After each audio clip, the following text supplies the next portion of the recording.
জান্নাত তোহা ব্লগস গ্রেফতার, কিন্তু কেন?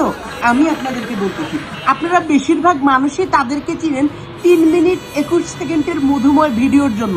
কেউ কেউ আবার তাকে চিনে ইলন মাস্কের ছোট ভাই বেলুন মাস্ক হিসাবে, অনেকেই আবার তাকে চিনে বউ ব্যবসায়ী হিসাবে, কিছু মানুষ আবার চিনে সেলুন ব্যবসায়ী হিসাবে, কেউ কেউ আবার তাদেরকে চিনে টিকটকার হিসাবে, কেউ কেউ আবার তাদেরকে চিনে বিভিন্ন জুয়ার সাইটের প্রমোশন করার জন্য। এখন কেন তাদেরকে গ্রেফতার করা হইল মিরপুর 2 থেকে?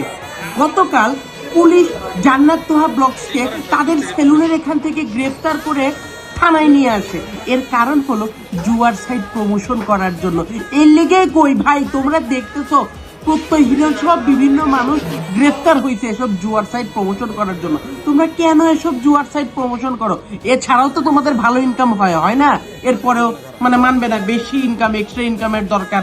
শোনো, এখনো সময় আছে, সব সাইট মাইট প্রমোশন করা বন্ধ করে দাও, নয়তো বা হইতে পারো তুমি নেক্সট।